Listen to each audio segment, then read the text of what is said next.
So basically what is all about marketing management. आइए इसकी definition से जान लेते हैं कि ये मार्केटिंग मैनेजमेंट है क्या। हमारे पास फिलिप कोटलर की एक डेफिनेशन है जिन्होंने डिफाइन करा है मार्केटिंग मैनेजमेंट को as the art and science of choosing target markets and getting keeping growing customers by creating,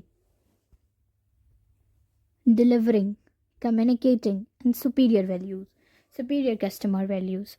So, Philip Kotler ने मार्केटिंग मैनेजमेंट को कुछ इस तरीके से डिफाइन किया है कि मार्केटिंग एक आर्ट है और एक साइंस है चूज करने के लिए टारगेट मार्केट को। टारगेट मार्केट मतलब कि आपको बेसिकली कौन सा ऐसा प्रोडक्ट बनाना है, आपको एक मार्केट चूज करनी पड़ेगी, एक मार्केट को टारगेट करना पड़ेगा। और फिर पहली बात, customer getting, keeping, growing customers को कैसे लाना है, कैसे बनाना है, कीप रखना है अपने प्रोडक्ट के उस पर, और कैसे ग्रो करना है कस्टमर्स को। ये ध्यान में रखते हुए कि आपको क्रिएट भी करना पड़ेगा, आपको डिलीवर भी करना पड़ेगा और आपको कम्युनिकेट भी करना पड़ेगा कस्टमर वैल्यू को। और इन्होंने डिटेल में बात करी है कि it encompasses planning, organising, directing, controlling, जो कि मैनेजमेंट की डेफिनेशन है, और marketing activities to facilitate exchanges that satisfy both individual and organisational गोल।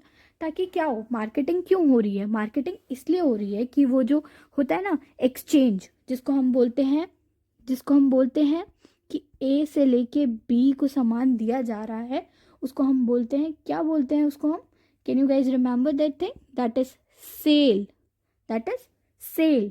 तो ये जो सेल हो रही है या फिर ये जो एक्सचेंज हो रहा है, हम इसको एक्सचेंज भी बोल सकते हैं, ये एक्सचेंज जो हो ना वो सेटिस्फाई करे बोथ द पार्टीज। ऐसा ना हो कि एक का ही प्रॉफिट मार्जिन देख ले या फिर एक का ही अपना पूरा सेटिस्फेक्शन रख लो कि आपको जो कस्टमर को कर रहे हो उसी को सारा सेटिस्फेक्शन दे दो और आपको लॉस हो जाए, आपको कोई प्रॉफिट ना हो। ऐसा भी ना हो, और ऐसा भी ना हो कि आप अपना प्रॉफिट करके सामने वाले कस्टमर का लॉस कर दो या उनको कोई ख़राब चीज़ दे दो।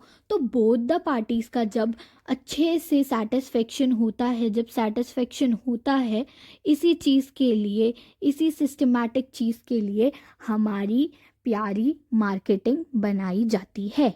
यही फिलिप कॉटलर ने बोला है और यही इस छोटी सी डेफिनेशन का मतलब है। नेक्स्ट हम जान लेते हैं कि इसका नेचर कैसा है। तो आइए मार्केटिंग मैनेजमेंट का नेचर जान लेते हैं। अब इतना अच्छा बढ़िया काम कर रही है कि सेटिस्फाई कर रही है दोनों को ही, ए जो कि बेच रहे हैं, बी जो कि खरीद रहे हैं, दोनों को ही सेटिस्फाई कर रही है। तो देख लेते हैं इसमें क्या है, इसका नेचर क्या है। बेसिकली ये एक डायनेमिक प्रोसेस रहती है, ये कोई छोटी मोटी प्रोसेस नहीं है, एक डायनेमिक प्रोसेस है। फिर bridging the gap, marketing management bridge कर लेती है एक गैप। देखिए ना, ए को बी को कैसे प्रोडक्ट सेल करना है, कैसे प्रोडक्ट बनाना है, कैसे प्रोडक्ट लेकर जाना है कस्टमर तक, या कैसे उस तक पहुंचाना है, ये सारी चीज़ें का काम मार्केटिंग का है। तो ये कुछ कहीं ना कहीं ये ब्रिजिंग द गैप का भी तो काम कर रही है ना। तो वही बात है, रिलेशनशिप बिल्डिंग, ये रिलेशनशिप बिल्डिंग में तो मस्ट रहती है। अब आइए मैं इसको आपको थोड़ा सा और अच्छे से समझाती हूँ। जैसे कि डायनेमिक प्रोसेस की बात करी, अब देखिए मार्केटिंग में ऐसा नहीं होता कि आपका एक कस्टमर ने, एक सेलर ने एक कस्टमर को एक गुड्स बेच दिए, वहीं उसका काम खत्म हो गया, उसके बाद से अब वो कस्टमर दोबारा आएगा नहीं, उसको रिटेन करने के लिए मार्केटिंग को आपको कॉन्टिन्यूस प्रोसेस रखना पड़ता है। कैसे? आपको क्रिएट करना पड़ेगा बार बार, फिर डिलीवरिंग करनी पड़ेगी वैल्यू अपनी, ठीक है, ताकि कस्टमर्स की नीड्स भी सेटिस्फाई हो सके और आपका जो कस्टमर है वो रिटेन रह सके। तो इसलिए ये एक डायनेमिक प्रोसेस है, कॉन्टिन्यूस प्रोसेस है, इसका काम चलता रहता है, रुकता नहीं है। दूसरा है ब्रिजिंग द गैप। तो ब्रिजिंग द गैप की अगर बात रही तो देखिए ये कनेक्ट करती है ना, प्रोड्यूसर को ए को बी से कनेक्ट कर रही है। देखिए किस तरीके से कनेक्ट कर रही है मार्केटिंग, यही तो इसका काम है। ये कनेक्ट कर रही है प्रोड्यूसर को कंज्यूमर्स से, ठीक है, मार्केट के उससे, research, promotion, pricing, strategies, effective distribution channels, किस चीज़ के लिए नहीं, ये अपने प्रोड्यूसर कस्टमर कंज्यूमर को कनेक्ट करती है। अब ये research, promotion, pricing, strategies, effective distribution, ये सब भी तो मार्केटिंग का ही काम है, ये सब भी तो मार्केटिंग का ही काम है, ये कुछ नहीं है, ये सब मार्केटिंग ही है। ठीक हो गया। रिलेशनशिप बिल्डिंग की बात कर लेते हैं। तो रिलेशनशिप बिल्डिंग की जहाँ बात आई, मार्केटिंग मैनेजमेंट इंटीग्रेट करती है मैनेजरियल फंक्शन। मैनेजरियल फंक्शन मतलब एक मैनेजर का काम नहीं होता है कि सारे ही अपने जो सबऑर्डिनेट्स हैं उनको सबको मिलाकर चलना, सबको जो उनके नीचे काम कर रहे हैं एम्प्लॉयज़ हैं उनको सबको मिलाकर चलना, एक सुपीरियर हेड बनकर रहना। ऐसे ही मार्केटिंग मैनेजमेंट होता है। ये इन्फ्लुएंस करता है डिमांड को और बिल्ड करता है लास्टिंग प्रॉफिटेबल कस्टमर रिलेशनशिप। ऐसा नहीं है कि प्रॉफिट नहीं, प्रॉफिट भी हो रहा है यहाँ, और कस्टमर रिलेशनशिप यानी कि कस्टमर भी खुश है, सेटिस्फाई है कस्टमर भी। तो that is the thing, that is the nature basically of marketing management. अब आपको अच्छे से समझ में आ रहा होगा कि मार्केटिंग मैनेजमेंट का है क्या फंडा। Is it. अब हम देख लेते हैं इसके स्कोप्स। तो बेसिकली स्कोप्स क्या हैं इनके, या फिर ऑब्जेक्टिव्स हम देख लेते हैं कि लाइक इनके क्या क्या स्कोप हैं, कहाँ कहाँ तक ये मार्केटिंग पहुँचता है, या फिर ऑब्जेक्टिव्स, मार्केटिंग हम क्यों करते हैं, हमारे एम्स क्या होते हैं वो भी तो पता होना चाहिए। या हम ऐसी ही मार्केटिंग बस मन हो रहा था तो हमने कर लिया, no this is not like the way. हमें मार्केटिंग हर चीज़ को करने का कोई मुद्दा होता है, कोई वजह होती है, कोई ना कोई एम होता है, कोई ना कोई ऑब्जेक्टिव होता है। तो उसी को हम पढ़ने वाले हैं, कहाँ कहाँ तक ये वैलिडिटी है इसकी, इसकी स्कोप भी पढ़ने वाले। तो let's begin with that. Comprehensive scope हैं इसके कुछ। कॉम्प्रिहेंसिव का मतलब होता है इसके बहुत ज़्यादा, बहुत वाइड स्कोप है इसके। मार्केटिंग मैनेजमेंट स्पैन होता है मल्टीपल क्रिटिकल एरियाज़ में, जैसे कि प्रोडक्ट डेवलपमेंट एंड इनोवेशन में, प्रोडक्ट को बनाने में, उसको इनोवेट करने में, कैसे करना है, कैसे प्लानिंग करनी है, कौन सा प्रोडक्ट लाना है, किस मार्केट में जाना है, कैसी नीड है, क्या इन्वायरमेंट, ये सारी चीज़ों को ध्यान में लेना। सो हेक्टिक, सो कॉम्प्रिहेंसिव। नेक्स्ट आता है इसकी प्राइसिंग, कि अब जो प्रोडक्ट है उसकी प्राइसिंग करनी है, फिर उसको डिस्ट्रीब्यूशन चैनल्स उसको पहुंचाना है कस्टमर्स तक, प्रमोशन करना है उसका तभी तो आगे बढ़ेगा, मार्केट रिसर्च करनी है, फिर और रिसर्च एनालिसिस करने, और कस्टमर रिलेशनशिप मैनेजमेंट करना है। तो these all are the scope of marketing management. की ऑब्जेक्टिव्स की अगर मैं बात करूँ इसके, तो सबसे पहले आता है आइडेंटिफाई करना, अंडरस्टैंड करना टारगेट मार्केट को। सबसे पहला ऑब्जेक्टिव आपका मार्केटिंग का यही रहता है कि आप पहले अंडरस्टैंड करो कि मार्केटिंग है क्या। पहले हम अंडरस्टैंड कर लें, बाद में सारी चीज़ें होंगी। तो पहले तो आइडेंटिफाई हो गया। दूसरा आता है हमारा अट्रैक्ट करना है। एक बार आपने आइडेंटिफाई कर लिया, अंडरस्टैंड कर लिया कि मार्केट्स की नीड क्या है, तो आप अट्रैक्ट करोगे अब कस्टमर्स को, ठीक है, उनको सुपीरियर वैल्यू प्रॉमिस करके कि आपको अच्छा प्रोडक्ट अच्छी प्राइस पे हम ऐसे ऐसे देंगे। अट्रैक्ट कर लिया आपने, सपोज करिए।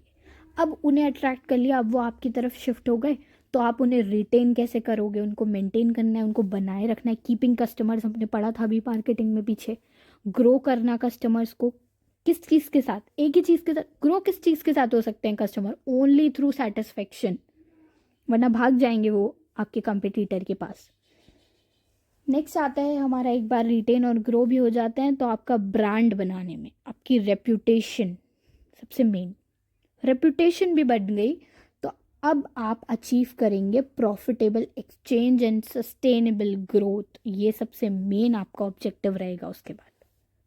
सो basically these are the objectives, main objectives मैं कह सकती हूँ। ऐसे तो बहुत सारे ऑब्जेक्टिव्स हैं मार्केटिंग के, लेकिन these are the main objectives जो कि मैंने सेलेक्ट किए हैं आपके लिए, ताकि आप एग्ज़ाम में की पॉइंट्स में लिख सकें। इसके अंदर अंदर भी आपको डिटेल में लिखना होगा।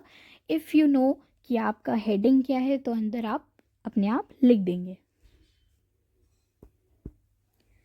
सो अब बात कर लेते हैं इसकी वेरियस फ़िलॉसफीज़ की। मार्केटिंग की भी बहुत सारी फ़िलॉसफीज़ होती हैं, बहुत सारी चीज़ें होती हैं जिसके पीछे जो है वो पूरा सक्सेसफुल प्रोसेस चल रहा होता है। कह सकते हैं कि मार्केटिंग के बहुत सारे पिलर्स हैं, ये सारे पिलर्स ही आप मान लीजिए। Philosophies is like pillars of marketing. तो सबसे पहला हम देख लेते हैं, सबसे पहला आता है हमारा प्रोडक्शन ओरिएंटेशन। तो ये फोकस करता है एफिशिएंट प्रोडक्शन पे, वाइड डिस्ट्रीब्यूशन पे।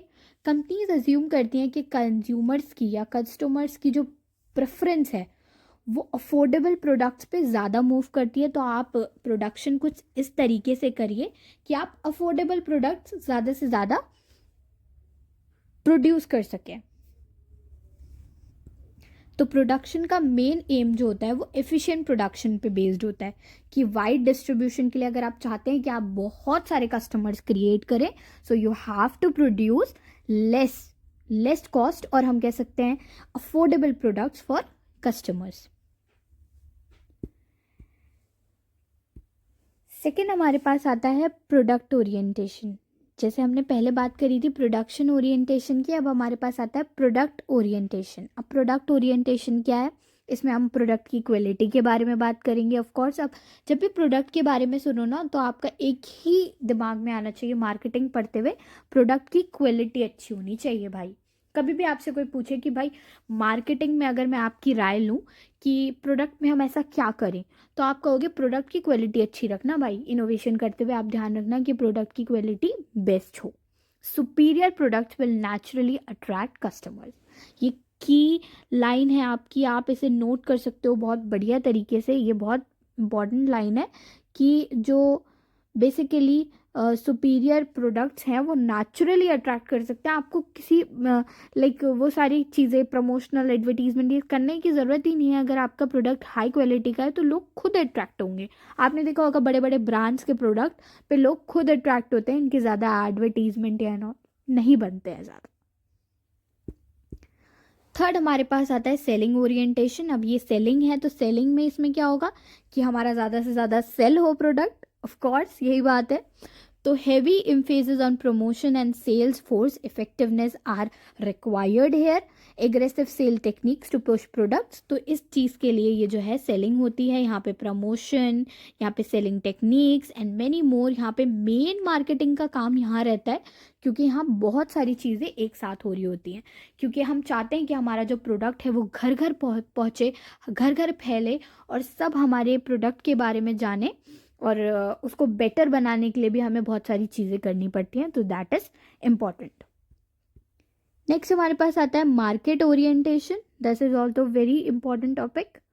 कस्टमर सेंट्रिक अप्रोच बहुत ज़्यादा मेन होती है इसमें।